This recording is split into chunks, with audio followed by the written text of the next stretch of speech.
I'm Hannah Sullivan, 32, a marketing director. The crystal wine glass slipped from my hand and shattered against the hardwood floor, shards skittering across my feet like frozen tears. The sound cut through the Christmas carols playing softly in the background, and suddenly every conversation in the Sullivan family dining room stopped dead. My cheek burned where Rebecca's palm had connected, the sting spreading like wildfire across my skin. I could taste copper in my mouth. Had I bitten my tongue, or was that just the metallic tang of shock? "You don't belong in this family," Rebecca hissed, her voice carrying the kind of venom that comes from years of carefully bottled resentment finally finding its target. Her perfectly manicured finger pointed at me like a weapon, trembling with rage. "You never have and you never will." The smell of roasted turkey and cinnamon candles that had filled the air moments before now seemed cloying, suffocating. I stood frozen, one hand instinctively rising to touch my burning cheek, while 20 pairs of Sullivan eyes stared at me in various states of shock, embarrassment, and, worst of all, some nodding in quiet agreement. But what hurt more than the slap, more than the public humiliation, was the silence that followed. The deafening, crushing silence from my husband David, who sat at the head of the table with his mouth slightly open, looking between his sister and me like he was watching a tennis match instead of his wife being attacked. Before I go further, tell me in the comments where you're watching from, and if you're hooked already, a like and subscribe will keep these stories coming. The grandfather clock in the corner ticked loudly, each second stretching like an eternity. I could hear my own heartbeat pounding in my ears, could feel the heat radiating from my face where Rebecca's hand had left its mark. The Christmas tree lights blurred through the tears I refused to let fall, creating a kaleidoscope of red and green that made me dizzy. "Rebecca, that's enough," David's mother finally whispered, but her voice carried no real authority, no genuine outrage. It was the kind of weak protest you make when you know you should say something but don't really mean it. I looked around the table at these people I'd been trying to win over for 3 years. David's father avoided my gaze, suddenly fascinated by his mashed potatoes. His cousins shifted uncomfortably in their chairs, some looking down at their plates, others stealing glances at me with expressions I couldn't quite read. The children, David's nephews and nieces, stared with wide eyes, sensing the adult tension but not understanding its source. And David, my husband of 3 years, the man who'd promised to love and protect me, sat there like a statue carved from disappointment. "Say something," I whispered to him, my voice barely audible over the crackling fireplace. "Please." He opened his mouth, closed it, then looked at his sister. Rebecca stood there breathing heavily, her chest rising and falling like she'd just run a marathon. Her blonde hair, so perfectly styled when dinner began, now had strands falling loose around her flushed face. She wore the same expression she'd had as a child when she'd broken something valuable and was waiting to see if she'd get away with it. "Hannah," David finally said, and my heart leaped with hope. Maybe he would defend me. Maybe he would stand up and tell his sister that what she'd done was unacceptable. Maybe he would choose his wife over his family's twisted dynamics for once. "Maybe you should go upstairs and cool off." The words hit me harder than Rebecca's slap ever could. Cool off. As if I was the problem. As if I was the one who'd lost control and attacked someone during Christmas dinner. I felt something inside me break, not with a dramatic snap but with a quiet, final crack like ice giving way under too much weight. The Hannah who'd spent 3 years bending over backward to fit into this family, who'd bitten her tongue through countless passive-aggressive comments and deliberate exclusions, who'd smiled and nodded while they made jokes about my background, my education, my family, that Hannah died right there in the Sullivan dining room. The new Hannah, the one being born in this moment of absolute clarity, looked around the table one more time. She memorized every face, every expression, every person who'd chosen to stay silent while she was humiliated. She filed away the way Rebecca's lips curved into the smallest hint of a satisfied smile, the way David's mother dabbed at her eyes with a napkin as if she was the victim here, the way David himself couldn't meet her gaze. "You're right," I said quietly, my voice steady despite the earthquake happening inside my chest. "I don't belong here." I walked toward the stairs, my heels clicking against the hardwood with each measured step. Behind me, I heard the murmur of voices starting up again, probably discussing what had just happened in hushed, scandalized tones. Someone, David's aunt maybe, made a comment about family loyalty and knowing your place. I climbed the stairs to the guest room where David and I always stayed during family visits, each step taking me further away from the life I'd thought I wanted. The hallway was lined with family photos spanning decades, Sullivan children at various ages, family vacations, wedding photos, graduation pictures. 3 years of marriage, and I wasn't in a single one.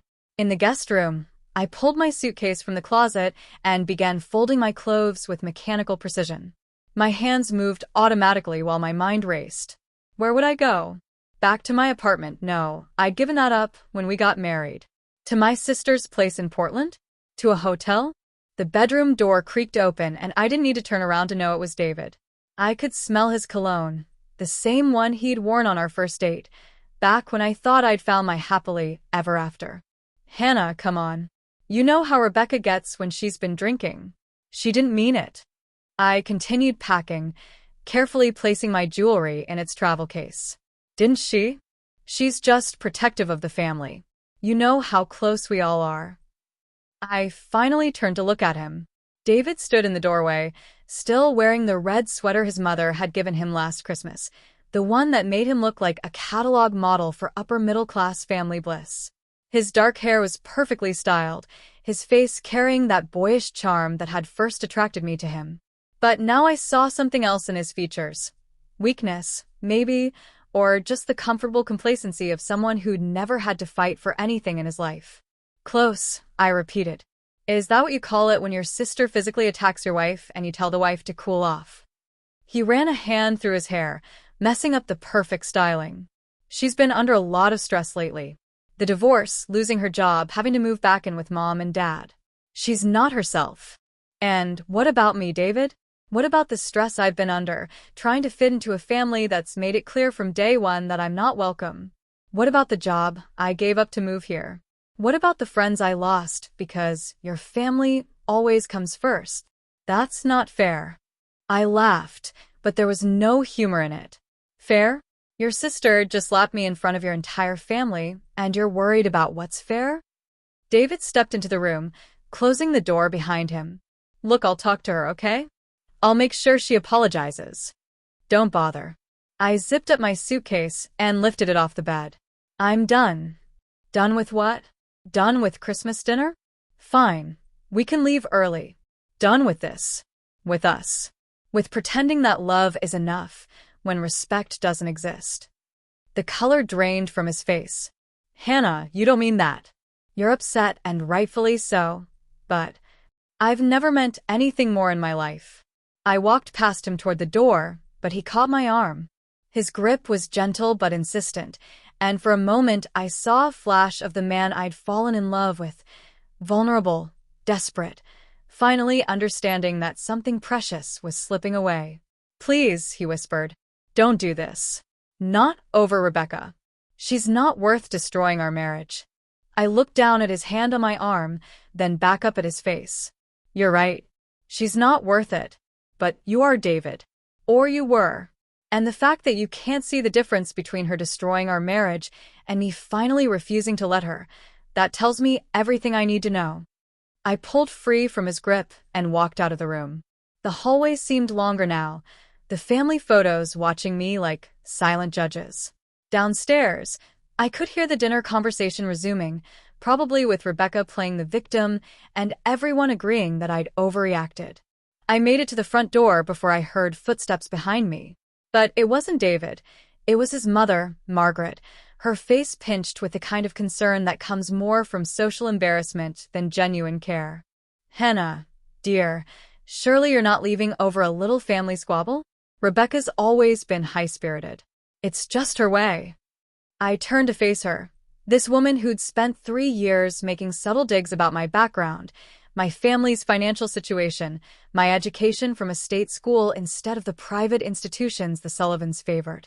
Margaret Sullivan, with her perfectly coiffed silver hair and her pearls that probably cost more than my car, looking at me like I was a servant who'd forgotten her place. High-spirited, I repeated. Is that what you call assault in your family? Her face flushed. Now see here, young lady. No, you see here. The words came out with a force that surprised even me. I've spent 3 years trying to earn a place in this family. I've smiled through your comments about my humble beginnings.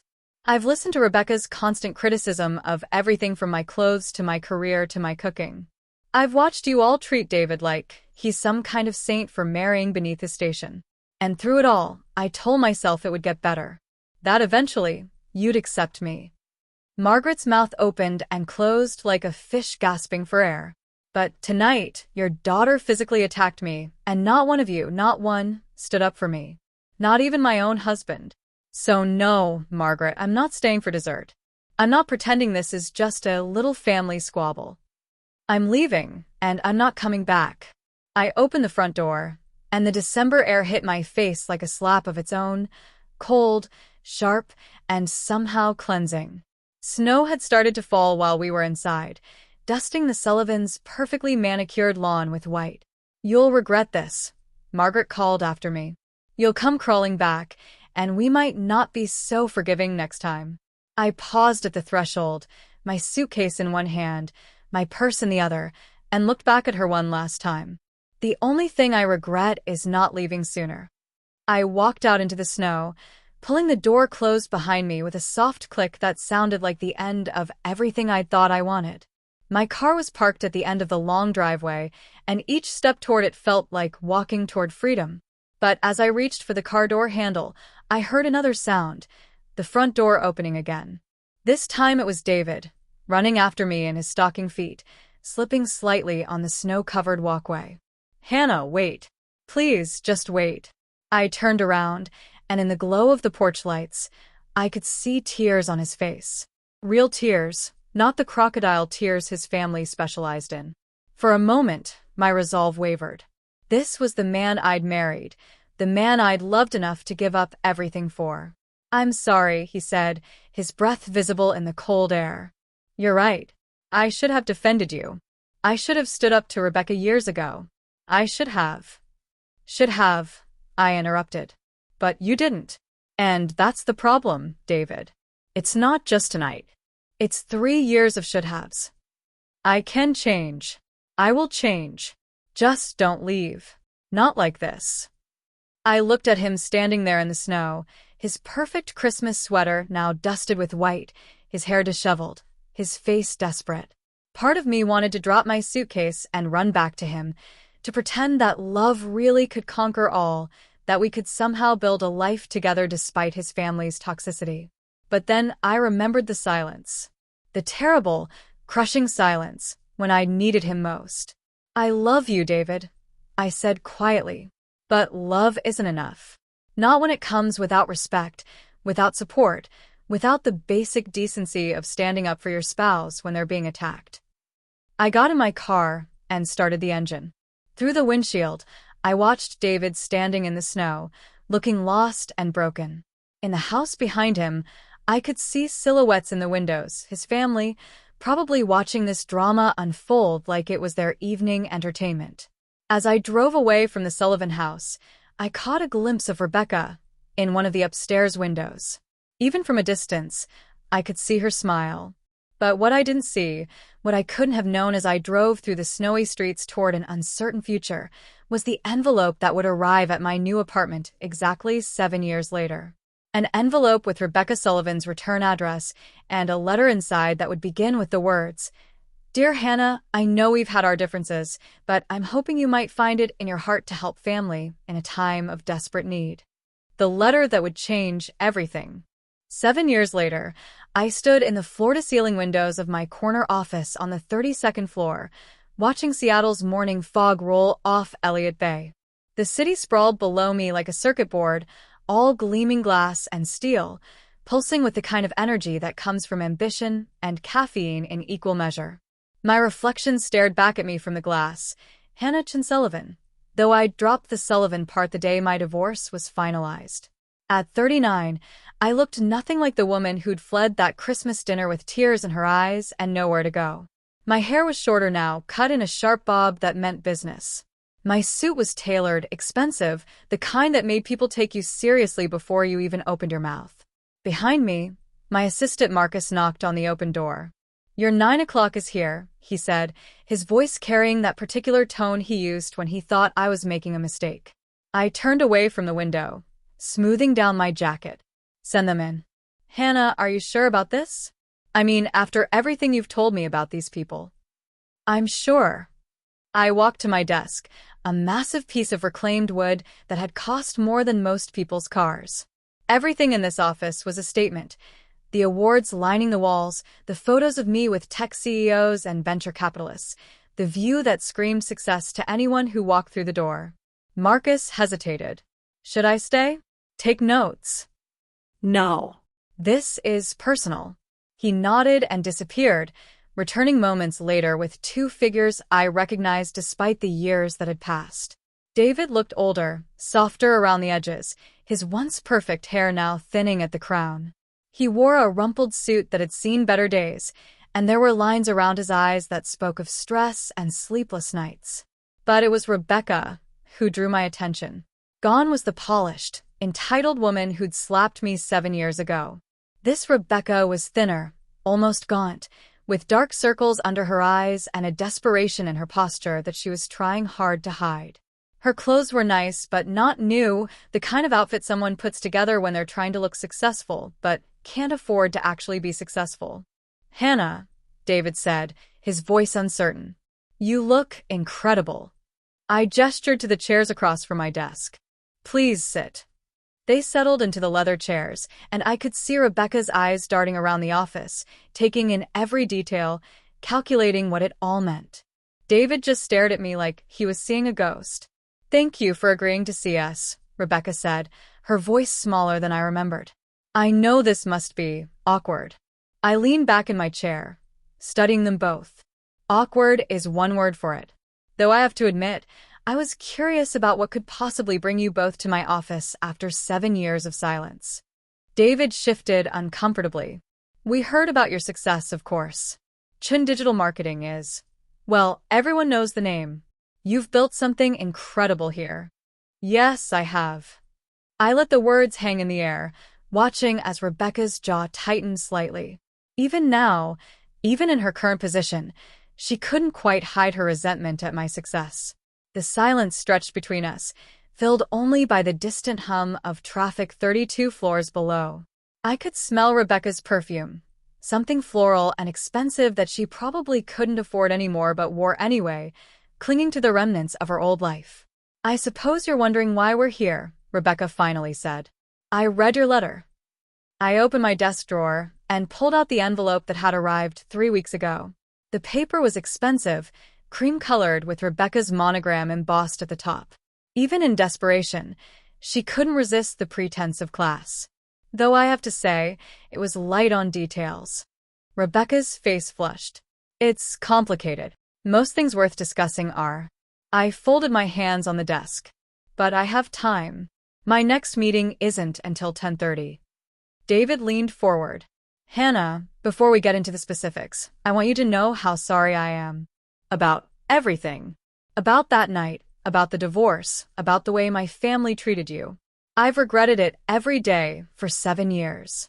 I studied his face, looking for signs of the manipulation I'd grown so familiar with during our marriage. But all I saw was genuine remorse, the kind that comes from years of living with the consequences of your choices.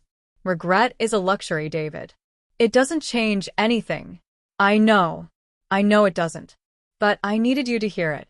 Rebecca cleared her throat, clearly uncomfortable with her brother's emotional display. "The thing is, Hannah, we find ourselves in a rather difficult financial situation." "We?" I raised an eyebrow. "I do," Rebecca corrected quickly. "I find myself in a difficult situation." I waited, letting the silence do the work for me. It was a technique I'd learned in business. Sometimes the most powerful thing you can do is simply wait for the other person to fill the void. Rebecca's composure began to crack. After my divorce from Richard, things became challenging. The settlement wasn't what I'd hoped for. And then there were some investments that didn't pan out. Bad advice from financial advisors who turned out to be less competent than they claimed. I see. I kept my voice neutral, professional. And this relates to me how? I need a loan. The words came out in a rush, like she'd been holding her breath. A substantial loan. $250,000. I blinked slowly, the only sign of my surprise. That is substantial. I know it's a lot to ask, especially given our history. But I'm desperate, Hannah. I'm about to lose everything. The house, the car, my children's college funds. Everything. David shifted in his chair. I try to help, but my business has been struggling since the recession. I barely have enough to keep my own head above water. I looked between them, these two people who had once made my life miserable, now sitting in my office begging for help. There was a certain poetic justice to it, but I felt no satisfaction. Just a cold, clinical interest in how this would play out. What kind of collateral are you offering? I asked. Rebecca's face went pale. Collateral? You're asking me to loan you $250,000. Surely you understand that I'd need some kind of security. I have the house. It's worth at least $400,000, even in this market. The house you're about to lose? Rebecca's hands clenched in her lap. There's still equity, and I have a plan to turn things around. I'm starting a consulting business, leveraging my connections in the art world. I just need capital to get it off the ground. I opened my laptop and pulled up a file I'd prepared after receiving her letter. Rebecca Sullivan, age 41. Divorced from Richard Blackwood in 2019. No children from that marriage, though I believe you have 2 from your first marriage to James Morrison. How did you? I do my research. It's a habit that's served me well in business. I scrolled through the information on my screen. Your consulting business, Refined Acquisitions, LLC, was incorporated 6 months ago, but has yet to show any revenue. Your credit score is currently 487, which puts you in the poor category. You've defaulted on 2 credit cards in the past year and have a judgment against you from American Express for $47,000. Rebecca's face had gone from pale to ashen. You investigated me? I investigate everyone who asks me for money. It's nothing personal. But even as I said it, I knew that wasn't entirely true. This was very personal. David looked between us, clearly uncomfortable with the tension in the room. Hannah, maybe we should. No, Rebecca interrupted, her voice sharp. I need this loan, Hannah. I'm not too proud to beg if that's what it takes. And there it was, the moment I'd been waiting for without even realizing it. Rebecca Sullivan, the woman who'd slapped me and told me I didn't belong, was prepared to beg me for money. I closed my laptop and leaned back in my chair. Tell me, Rebecca, do you remember what you said to me that Christmas night 7 years ago? Her jaw tightened. I was drunk. I was going through a difficult time with my marriage, and I took it out on you. It was wrong. That's not what I asked. I asked if you remember what you said. The silence stretched between us like a taut wire. Outside, a seagull landed on the window ledge, its beady eyes seeming to watch our little drama unfold. I told you that you didn't belong in our family, Rebecca said finally, her voice barely above a whisper. And I slapped you. Yes, you did. In front of 20 people, including my husband, who sat there and said nothing. I stood up and walked back to the window, my heels clicking against the hardwood floor. Do you know what happened to me after I left that night? Neither of them answered. I spent Christmas Eve in a Motel 6 off I-5, eating vending machine cookies and trying to figure out where my life had gone wrong. I had no job. I'd given up my marketing position to move to Bellevue to be closer to David's family. I had no apartment. I'd given that up too when we got married. I had no friends in Seattle because every social event revolved around the Sullivan family circle, and they'd made it clear I wasn't welcome. I turned back to face them. I had nothing except a business degree and a determination to never be that powerless again. David's voice was quiet. I didn't know it was that bad. You didn't know because you didn't ask. You were too busy managing your family's feelings to care about your wife's. I walked back to my desk, but didn't sit down. But that's ancient history. The question now is whether I'm willing to help Rebecca with her current predicament. Rebecca leaned forward eagerly. You'll consider it? Oh, I'll do more than consider it. I opened my desk drawer and pulled out a thick manila folder. I'll approve it. The relief on Rebecca's face was almost comical. Thank you. Thank you so much, Hannah. I know we haven't always seen eye to eye, but… However, I continued, cutting her off, it won't be a simple loan. I slid the folder across the desk to her. These are the terms.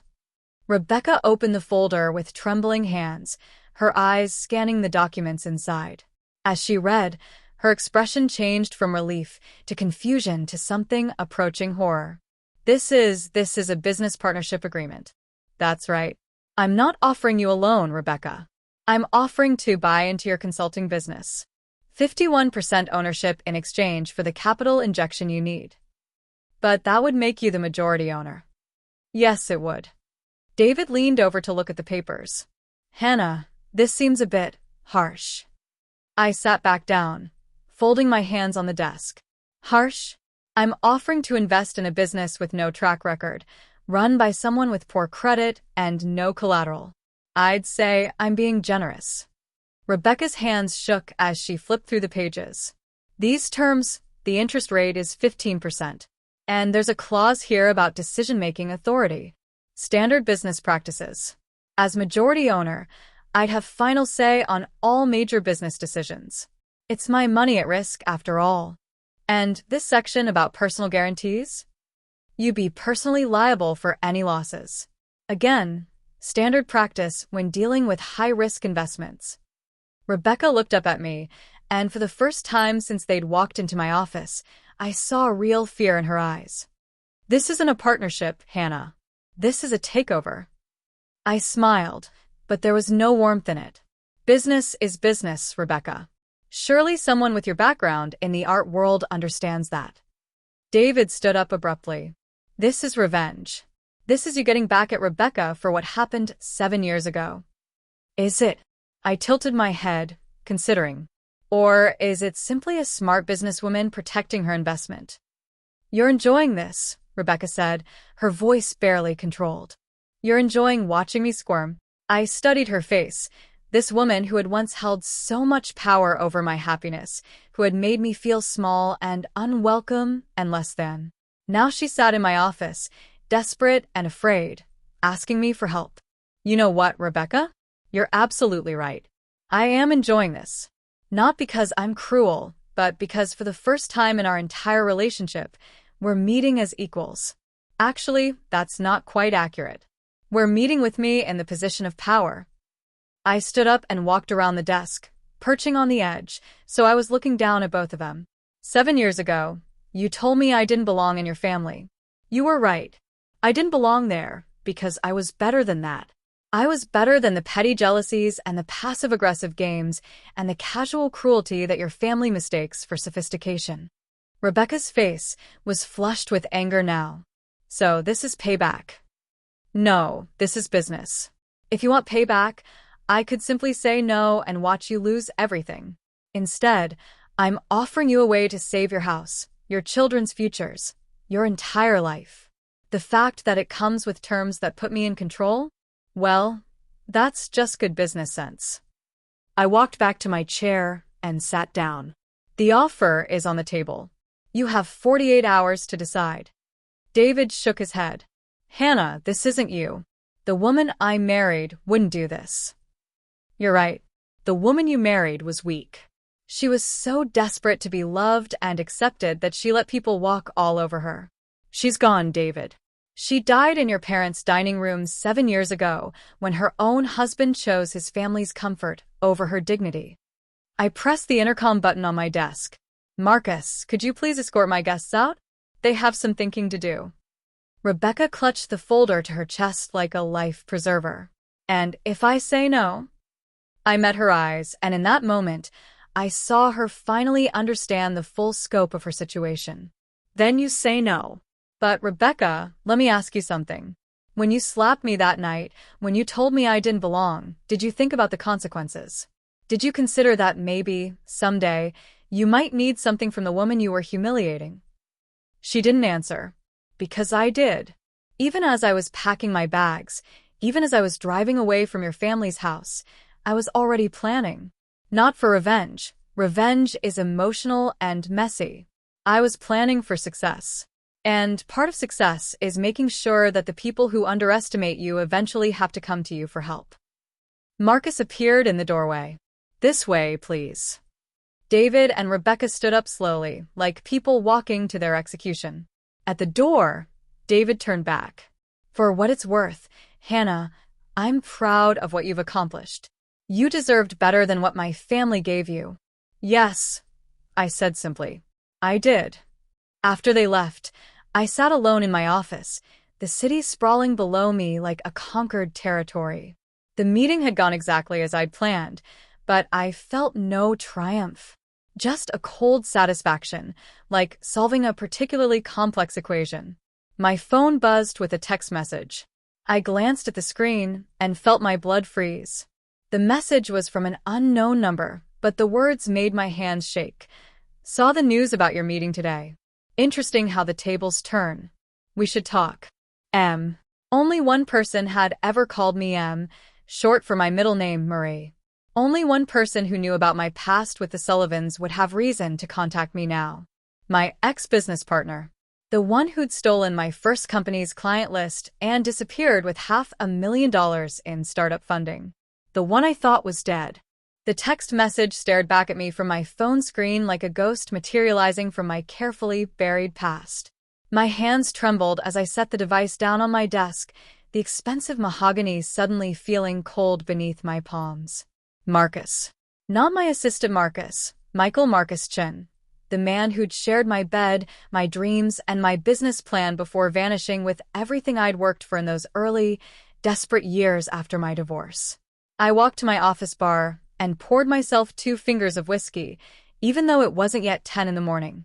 The amber liquid burned going down, but it steadied my nerves enough to think clearly. Outside my windows, Seattle continued its relentless pace, oblivious to the earthquake happening in my carefully constructed world. The irony wasn't lost on me. Just as I was savoring my moment of triumph over Rebecca Sullivan, my own past had come calling with what felt suspiciously like a threat. My phone buzzed again. Another message. Pier 70. 1 hour. Come alone, or your new business partners might learn some interesting things about how Chin Digital really got started. I closed my eyes and let myself remember those early days, the ones I'd worked so hard to forget. After leaving David, I'd scraped together enough money to rent a studio apartment in Capitol Hill and had started freelancing as a marketing consultant. The work was sporadic, the pay terrible, but it was mine. That's when I'd met Michael at a networking event for tech startups. He was charming, brilliant, and most importantly, he believed in my vision for a digital marketing company that could compete with the big agencies. We'd become partners in every sense of the word, business and personal, pooling our resources and connections to build something extraordinary. For 18 months, we'd worked 18-hour days, living on ramen and ambition. I'd handled the creative strategy, while Michael managed the technical infrastructure and client relations. We'd landed our first major client, a biotech startup that needed a complete digital overhaul, and suddenly we were profitable. Then one morning I'd woken up to find Michael gone. Not just gone from our shared apartment, but vanished completely. Along with him went our client database, our proprietary software, and the $500,000 in venture capital we'd just secured. He'd left behind only a note. Sorry, business is business. The betrayal had nearly destroyed me. Not just financially, though I'd had to declare bankruptcy and start over from nothing, but emotionally. I'd trusted him completely, loved him desperately, and he'd used that trust to steal everything I'd built. But like the phoenix I'd become after the Sullivan Christmas disaster, I'd risen from those ashes too. I'd rebuilt Chin Digital from scratch, this time keeping absolute control and trusting no one completely. The company that Rebecca and David had visited today was my second attempt at success, and I'd made sure it was bulletproof. Or so I'd thought. I grabbed my coat and headed for the elevator, my mind racing through possibilities. What did Michael want? Money? Revenge? Or was this simply another con, another way to exploit my success for his benefit? The drive to Pier 70 took 20 minutes through Seattle's midday traffic. I parked near the waterfront and walked toward the old warehouse district, my heels clicking against the wet pavement. The smell of salt water and creosote filled the air, mixing with a distant aroma of coffee from the nearby roasting plants. I found him sitting on a bench overlooking Elliott Bay, looking almost exactly as he had 5 years ago when he disappeared from my life. Michael was still handsome in that effortless way that had first attracted me, dark hair with just enough gray at the temples to suggest wisdom, sharp cheekbones, and those green eyes that had once made me believe in second chances.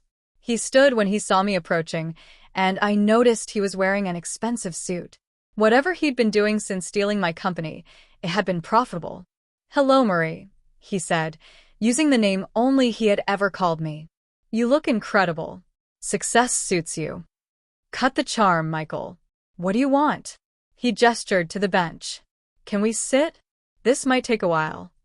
Against my better judgment, I sat down, keeping as much distance between us as the bench allowed. A ferry was crossing the bay, its wake spreading behind it like a scar on the water's surface. "I've been following your career," he said. "Chun Digital is impressive. You've built something remarkable. No thanks to you." "Actually, that's not entirely true." He turned to face me, and I saw something in his expression I couldn't quite read. "The company you built, the success you've achieved, it's all based on the foundation we created together. The client strategies, the proprietary algorithms, even the business model. It's all evolved from what we started." "What we started? You mean what I started and you stole?" "I prefer to think of it as a necessary restructuring."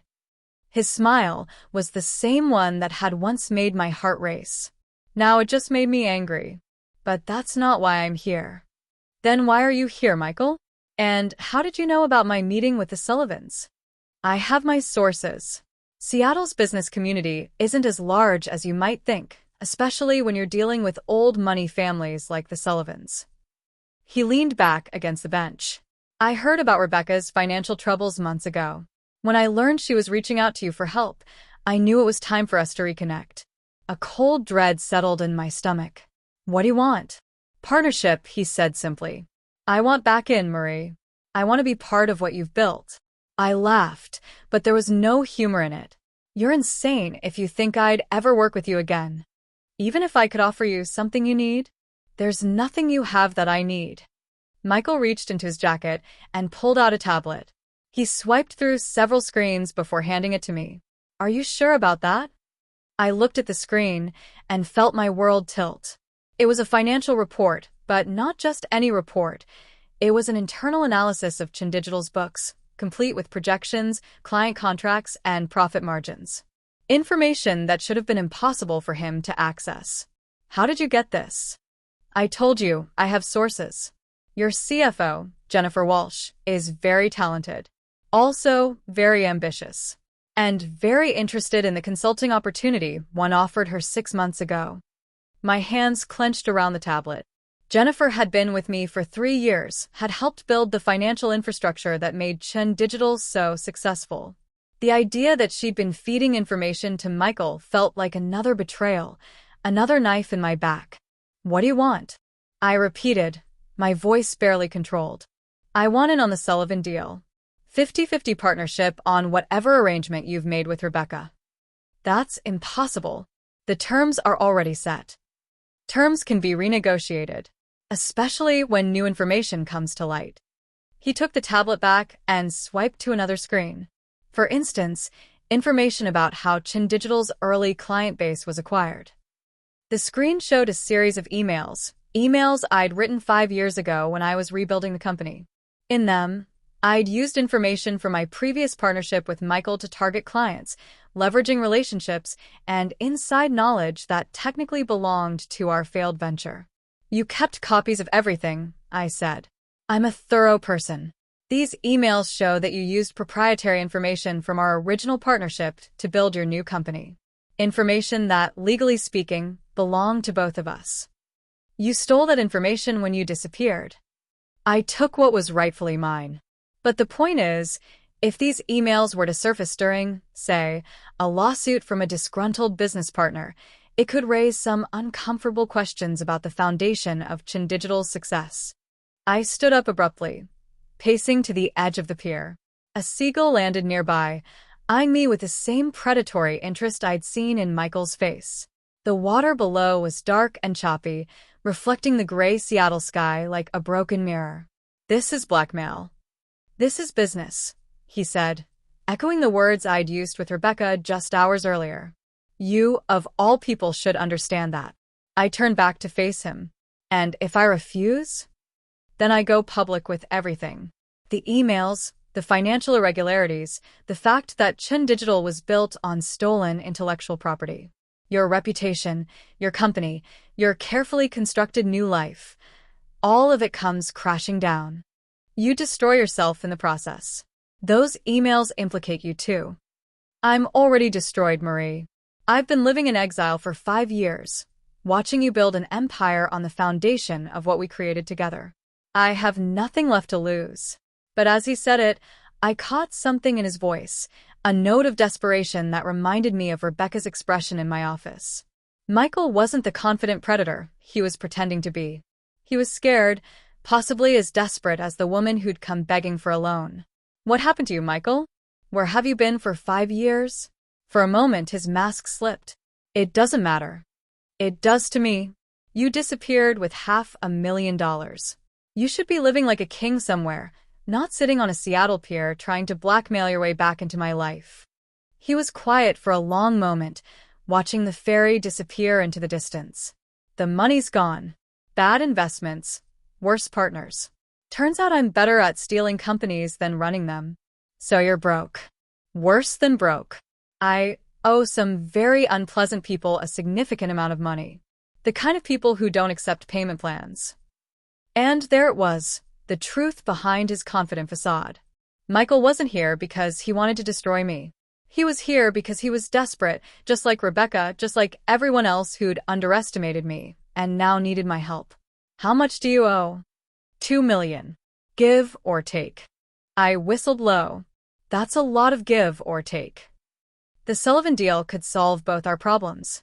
Rebecca gets her loan, you get your revenge, and I get enough money to disappear permanently. Everyone wins. Except Rebecca. Rebecca Sullivan slapped you in front of your husband's entire family and told you that you didn't belong. Forgive me if I don't shed tears for her financial difficulties. He wasn't wrong, but something about his plan felt off. Too neat, too convenient. Why should I trust you? You've already betrayed me once. Because this time, we both have something to lose. You help me, and I disappear forever. You don't, and I take you down with me. I walked back to the bench and sat down, my mind racing through possibilities. The smart play was to call his bluff, to let him release whatever information he had and deal with the consequences. Chin Digital was strong enough to survive a scandal, and I had enough resources to fight any legal challenges. But there was another option, one that appealed to the part of me that had learned to think 3 moves ahead. "I have a counterproposal," I said. Michael raised an eyebrow. "I'm listening. You want in on the Sullivan deal?" "Fine." "But not as a partner. As an employee." "What kind of employee?" "The kind who helps me ensure that Rebecca Sullivan gets exactly what she deserves." "You see, Michael, you're not the only one who's been planning for this moment. I've been waiting 7 years for the chance to make the Sullivans pay for what they did to me. Your little blackmail scheme is actually perfect timing." I pulled out my phone and showed him a series of documents I'd prepared weeks ago after receiving Rebecca's letter. Rebecca thinks she's getting a business loan with harsh terms. What she's actually getting is a carefully constructed trap that will give me control of not just her consulting business, but her house, her children's trust funds, and every asset she has left. Michael's eyes widened as he scrolled through the documents. "This is comprehensive. I don't do anything halfway. The loan agreement has clauses that will trigger if her business doesn't meet certain performance metrics that will be impossible to achieve given the restrictions I'm placing on her operations. When she defaults, and she will default, I'll own everything. And you want me to help you spring this trap? I want you to be the one who ensures she falls into it. You'll work for Chin Digital as a consultant on the Sullivan account. Your job will be to monitor Rebecca's business operations and document every failure, every missed deadline, every breach of contract. When the time comes to foreclose, I'll have an airtight case. Michael was quiet for a long moment, considering. What's in it for me? A salary of $200,000 a year, plus a bonus of $500,000 when the Sullivan assets are transferred to my control. Enough to pay off your debts and start over somewhere else. And if I refuse? Then you release your information, I weather the storm, and you still owe $2 million to people who break kneecaps for a living. Your choice. He laughed, but there was no humor in it. You've become ruthless, Marie. I've become successful. There's a difference. Is there? Because from where I'm sitting, it looks like you've turned into exactly the kind of person you used to hate. His words hit closer to home than I wanted to admit. 7 years ago, I'd been the victim, the woman who believed in fairness and justice and the power of love to overcome obstacles. Now I was orchestrating the financial destruction of a desperate woman, using her own desperation against her. But then I remembered the sound of Rebecca's hand hitting my face, the silence that followed, the way David had looked at me like I was the problem. Some people deserved what they got. Do we have a deal? I asked. Michael extended his hand. We have a deal. As I shook his hand, I felt a familiar chill run down my spine. I was making another deal with the devil, trusting another person who'd already betrayed me once. But this time, I was the one holding all the cards. My phone buzzed with a text message. It was from Rebecca. I accept your terms. When can we sign the papers? I showed the message to Michael. Looks like our partnership is about to get very interesting. What happens now? I stood up and smoothed down my coat. Now we go back to my office and prepare the contracts. Rebecca Sullivan thinks she's getting a lifeline. What she's actually getting is a noose. As we walked back toward my car, Michael fell into step beside me. You know, Marie, there's something I never told you about why I left. I don't care. You should. Because it wasn't just about the money. I stopped walking. What are you talking about? I was in love with you. Completely, desperately in love. And I knew that if I stayed, if we kept building the company together, eventually you'd realize that you were better than me. Smarter, more driven, more capable. I'd become dead weight, and you'd leave me behind. So you left first. I left first. I told myself it was about the money, about the opportunity, but really it was about fear. Fear that the woman I loved would eventually see me for what I really was, a fraud who was lucky enough to catch lightning in a bottle. I stared at him, this man who'd shaped so much of my life through his presence and his absence. And what are you now, Michael? Now? Now, I'm exactly what I was afraid of becoming then. A failure who's desperate enough to blackmail the only person who ever believed in him. Then why are you here? Why not just disappear again? Because this time, I want to help you win. Even if it means destroying myself in the process. As we reached my car, I realized that the game I'd thought I was playing, revenge against the Sullivans, had just become infinitely more complicated. Michael's return wasn't just about money or blackmail. It was about unfinished business, unresolved feelings, and the dangerous territory between love and destruction. I unlocked the car and got behind the wheel. Get in. We have work to do. As we drove back toward downtown Seattle, I caught Michael's reflection in the passenger window.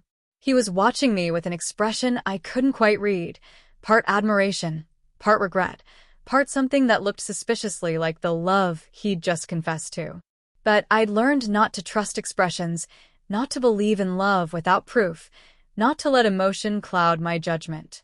Whatever Michael's real motivations were, whatever game he was really playing, I'd be ready for it.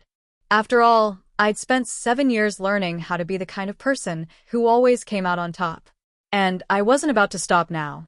The contracts were waiting on my desk when we returned to the office. Rebecca's signature would make her my business partner. Michael's presence would ensure her destruction. And somewhere in the space between justice and revenge, I'd finally get the closure I'd been seeking since that Christmas night 7 years ago. The only question was whether I'd recognize myself when it was all over. But as I picked up my pen to finalize the deal that would destroy Rebecca Sullivan's life, I realized I'd stopped caring about recognition long ago. All that mattered now was winning. And I always won.